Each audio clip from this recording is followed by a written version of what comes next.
Hi friends, welcome back to my channel with me Vijayalakshmi Janarthanan. இன்றைக்கி நம்ம பார்க்க போகிற வீடியோ என்ன தெரியுமாங்க? புரட்டாசி ஸ்பெஷலான வீடியோ தான்.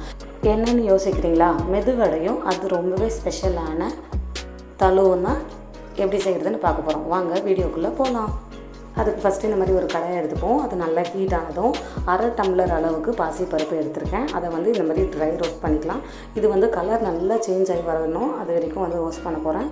உங்களுக்கு பார்க்கும்போதே தெரியும், அது ரோஸ்ட் ஆக ஆக நல்ல வாசனையும் கலரும் சேஞ்ச் ஆகும். இப்போ வந்து இதை எடுத்து வச்சிடலாம். அடுத்தது அதே கடாயில் நான் 2 டேபிள் ஸ்பூன் அளவுக்கு நெய் சேர்க்க போகிறேன். நீங்கள் நெய் அதிகமாக சாப்பிடுவீங்கன்னா எக்ஸ்ட்ரா கூட சேர்த்துக்கலாம். இதை சேர்த்துட்டு ஒரு கைப்பிடி அளவுக்கு முந்திரி வந்து ஃபஸ்ட்டு நான் ஃப்ரை பண்ண போகிறேன். அது நல்லா ரோஸ்ட் ஆனதும் திராட்சை ஃப்ரை பண்ண போகிறேன். உங்களுக்கு என்ன நட்ஸ் வேணாலும் நீங்கள் ஆட் பண்ணிக்கலாம். இப்போ இது நல்லா கலர் சேஞ்ச் ஆகி வரட்டும், அது வரைக்கும் வெயிட் பண்ணுவோம்.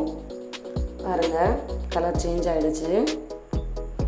இது வந்து கலர் சேஞ்ச் ஆனால் தான் நல்லா சாப்பிடும்போது டேஸ்ட்டாக இருக்கும். இல்லைன்னா பார்த்திங்கன்னா அந்த பச்சை டேஸ்ட் இருக்கும், அதுக்காக தான் ஃப்ரை பண்ணுறது. அடுத்தது திராட்சை, அதுவும் அதே போல் நெய்யில் சேர்த்து இந்த மாதிரி ஃப்ரை பண்ணிவிட்டு அது நல்லா பலூன் மாதிரி வந்ததும் இதை வந்து தனியாக ஒரு பிளேட்டில் ட்ரான்ஸ்ஃபர் பண்ணி எடுத்துக்கலாம். அடுத்தது ஒரு குக்கர் எடுத்துப்போம். அந்த குக்கரில் நான் இங்கே 1.5 டம்ளர் அளவுக்கு பச்சரிசி ஏற்கனவே 1/2 hour பிஃபோர் ஊற வச்சு எடுத்துருக்கேன். அதை வந்து உள்ளே சேர்த்துடலாம். அதே போல் வறுத்து எடுத்த பாசிப்பருப்பும் உள்ளே சேர்த்துட்டு 1.5 டம்ளருன்றதுனால அதில் எக்ஸ்ட்ரா ரேஷியோவாக 4லேருந்து 5 கிளாஸ் அளவுக்கு தண்ணி விட்டுக்கலாம். அதே டம்ளரில் அளந்து இப்போ கொஞ்சமாக ஏலக்காய் தூள் ஆட் பண்ணிட்டேன். இப்போ 4லேருந்து 5 விசில் போட்டு எடுத்துக்கலாம். இது விசில் வரட்டும். இந்த டைமில் ஒரு சின்ன பவுல் எடுத்துக்கோங்க. அதில் 1 கப் அளவுக்கு வெல்லம் வந்து இந்த மாதிரி நான் கட் பண்ணி போட்டுக்கிறேன். நீங்கள் இடித்து வேணாலும் போட்டுக்கலாம். போட்டுட்டு 1 டம்ளர் அளவுக்கு தண்ணி சேர்த்து இது நல்லா வந்து ஓரளவுக்கு கொதிக்க விட்டு எடுத்துக்க போகிறோம். ஏன்னா வெல்லத்தில் பார்த்திங்கன்னா குச்சி கல்லெல்லாம் இருக்கும், அதுக்காக தான். இப்போ விசில் வந்துருச்சு. விசில் வந்ததும் இப்போ இது கலரி நல்லா வெந்துருச்சான்னு பார்ப்போம். இது வெந்ததும் நம்ம எடுத்து வச்சுருக்க வெல்லம் தண்ணி இருக்கு இல்லையா, அதை வந்து உள்ளே ஆட் பண்ண போகிறேன். இது வந்து தண்ணியில் மிக்ஸ் பண்ணி அப்படி தான் ஆட் பண்ணுறேன். நான் பாவெல்லாம் எதுவும் எடுக்கல. இப்போ வெல்லம் தண்ணியை ஆட் பண்ணியாச்சு. ஆட் பண்ணிவிட்டு இப்போ நல்லா மிக்ஸ் பண்ணி விட்டுடலாம். இது மிக்ஸ் பண்ணி விட்டுட்டு நமக்கு முந்திரி திராட்சை வறுக்கும்போது எக்ஸ்ட்ரா நெய் இருந்துச்சு, அதை வேஸ்ட் பண்ணாமல் இதுலேயே சேர்த்துடலாம். இல்லைனா நீங்கள் எக்ஸ்ட்ரா நெய் வேணாலும் இதுலேயே ஆட் பண்ணிக்கலாம். இப்போ இதெல்லாம் நல்லா சேர்த்து மிக்ஸ் பண்ணி விட்டுட்டு நான் இங்கே எக்ஸ்ட்ரா 1 டம்ளர் அளவுக்கு தண்ணி சேர்த்து நல்லா குழைய வரணுன்றதுக்காக 2 விசில் ஆட் பண்ண போகிறேன். அந்த டைமுக்கு ஒரு ஏலக்காய், ஃப்ரெஷ்ஷான ஏலக்காய் ஆட் பண்ணிவிட்டு இப்போ 2 விசில் வர வரைக்கும் வெயிட் பண்ணிவிட்டு நம்ம வறுத்து வச்ச முந்திரி திராட்சையை சேர்த்து மிக்ஸ் பண்ணி எடுத்தோன்னா சூப்பரான சக்கரை பொங்கல் ரெடி. அடுத்தது இந்த மாதிரி உளுந்தை நான் 2 மணி நேரம் அளவுக்கு ஊற வச்சு எடுத்துருக்கேன். 2 டம்ளர் போட்டிருக்கேன். இதை வந்து தண்ணி இல்லாமல் இந்த மாதிரி மிக்சர் ஜாரில் சேர்த்துடலாம். இது பார்த்திங்கன்னா கிட்டத்தட்ட வந்து ஒரு 15-20 வடை வர்றதுக்கு கரெக்டாக இருக்கும். இது கூடவே காரத்துக்கு 3 பச்சை மிளகா, 2 பீஸ் வந்து பெரிய பூண்டு ஆட் பண்ணியிருக்கேன். 1 துண்டு இஞ்சி ஆட் பண்ணியிருக்கேன். ஆட் பண்ணிவிட்டு கொஞ்சமாக வந்து கருவேப்பிலை லைட்டாக 4 பீஸ் போட்டிருக்கேன். உப்பு தேவையான அளவுக்கு சேர்த்துக்கோங்க. நான் இங்கே 1 டீஸ்பூன் அளவுக்கு ஆட் பண்ணியிருக்கேன். இது கூடவே கொஞ்சம் பட்டை, இதெல்லாம் சேர்த்து நல்லா பிளெண்ட் பண்ணி எடுத்துகிட்டு ஒரு பவுலில் ட்ரான்ஸ்ஃபர் பண்ணிடலாம். ஒரு மீடியம் சைஸ் வெங்காயம் அளவுக்கு 2 வெங்காயம் நான் இந்த மாதிரி சாப் பண்ணி எடுத்துருக்கேன். அதை உள்ளே சேர்த்துடலாம். சேர்த்துட்டு கொஞ்சமாக கருவேப்பிலை ரஃப்பாக சாப் பண்ணி அப்படியே கையில் கட் பண்ணி தான் போடுறேன். அதே போல் கொத்தமல்லி கொஞ்சமாக, இதெல்லாம் சேர்த்து நல்லா மிக்ஸ் பண்ணிப்போம். மிக்ஸ் பண்ணிவிட்டு ஒரு கடாயை வச்சுட்டு கடாய் நல்லா ஹீட் ஆனதும் அதில் தேவையான அளவுக்கு எண்ணெய் சேர்த்துட்டு எண்ணெய் நல்லா வந்து காஞ்சி வரட்டும். அப்போ தான் வந்து வடை சூப்பராக நல்லா செவந்து வரும். காயாமல் போட்டோன்னா சில்லுன்னு எண்ணெய் அடிக்கும்.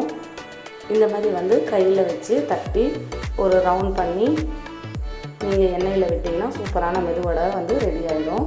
இது வந்து நீங்கள் கையில் ஒட்டுதுன்னு நினச்சிங்கன்னா கொஞ்சமாக தண்ணி தொட்டு தடவிட்டு இந்த மாதிரி ரவுண்ட் பண்ணி நடுவில் ஓட்டை போட்டு அதை நான் வீடியோவில் காமிக்கிற மாதிரி எடுத்திங்கன்னா சூப்பராக வந்துடும் கையில் ஒட்டாமல்.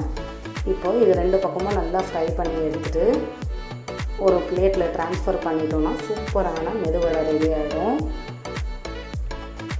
பாருங்கள், கலர் எவ்வளோ சூப்பராக வந்திருக்குன்னு, நல்லா செவந்து வந்திருக்கு. இப்போ வந்து இதை பிளேட்டில் ட்ரான்ஸ்ஃபர் பண்ணிடலாம்.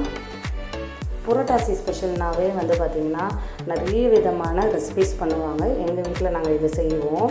அதே போல் பார்த்திங்கன்னா 5 விதமான சாதம் செய்வாங்க. உளுந்து வடை வந்து பார்த்திங்கன்னா இந்த மாதிரி இல்லாமல் கருப்பு உளுந்து வடை செய்வாங்க. அந்த மாதிரி ரெசிபிலாம் நான் உங்களுக்கு அடுத்த சாட்டர்டே வந்து போடுறேன். பாருங்கள், இப்போது அடுத்த பேட்ச் ஆஃப் வடை வந்து ரெடி ஆகிடுச்சு. அடுத்தது பொரியலுக்காக இங்கே வாழைக்காய் வந்து சிம்பிளாக செய்ய போகிறோம். ஃபஸ்ட்டு வந்து வாழைக்காய் எடுத்துகிட்டு இந்த மாதிரி தோல் சீவிக்கலாம். சீவிட்டு அதை வந்து ரஃப்பாக வந்து சாப் பண்ணிக்க போகிறேன். சின்ன சின்ன பாக்ஸ் கட் மாதிரி. இது வந்து சைஸ் ஒரே மாதிரி இருக்கணும்னு அவசியம் இல்லை. சின்ன சின்ன க்யூப்ஸ்ன்றதுனால ரஃப்பாக சாப் பண்ணிட்டு இந்த மாதிரி தண்ணியில் சேர்த்துடலாம். தண்ணியில் சேர்த்து ஒரு 2லேருந்து 3 வாட்டி வாஷ் பண்ணிக்கலாம். ஏன்னு பார்த்தீங்கன்னா இந்த வாழைக்காயில் வந்து தோற்கிற டேஸ்ட் வரும். ஒரு மாதிரி கையில் பிச்சு பிச்சுன்னு விட்டோம். அதுக்காக 2 வாட்டி வாஷ் பண்ணி எடுத்துக்கலாம். அடுத்தது ஒரு கடாயை எடுத்துப்போம். அது நல்லா ஹீட் ஆனதும் தேவையான அளவுக்கு எண்ணெய் விட்டு கொஞ்சமாக அதுலேயே உப்பு, மஞ்சத்தூள், ஒரு 1/2 டேபிள் ஸ்பூன் அளவுக்கு மிளகாய்த்தூள் இதெல்லாம் ஆட் பண்ணி நம்ம எடுத்து வச்சுருக்க வாழைக்காய் கொஞ்சமாக தண்ணியோடு சேர்த்து ஆட் பண்ணியிருக்கேன். இந்த தண்ணியிலேயே பார்த்திங்கன்னா நல்லா வெந்து வரும். இது மூடி போட்டு கிட்டத்தட்ட ஒரு 5 மினிட்ஸ் அப்பப்போ கலரி எடுத்தோன்னா சூப்பர் அண்ட் சிம்பிளான ஒரு வாழைக்காய் பொரியல் ரெடி ஆகிடும். பாருங்கள், இங்கே எங்கள் வீட்டில் இருக்கிற வெங்கடாச்சலபதி இவர் தான். இவருக்கெல்லாம் வந்து இப்போ பூ வச்சு நல்லா டெக்கரேட் பண்ணியாச்சு. அவரோட ஸ்பெஷலே துளசி தானே, அதுக்காக துளசி வச்சாச்சு. அடுத்தது நம்ம ரெடி பண்ண வடெல்லாம் வச்சு சூப்பராக வந்து ஒரு பூஜையை போட்டாச்சு. சாட்டர்டே எங்களுக்கு இப்படி தான் போச்சு. மேலும் இந்த மாதிரி பல வீடியோகளுக்கு, பல ரெசிபிகளுக்கு மறக்காமல் என் சேனலை லைக் பண்ணுங்கள், ஷேர் பண்ணுங்கள், சப்ஸ்கிரைப் பண்ணுங்கள். தேங்க்யூ.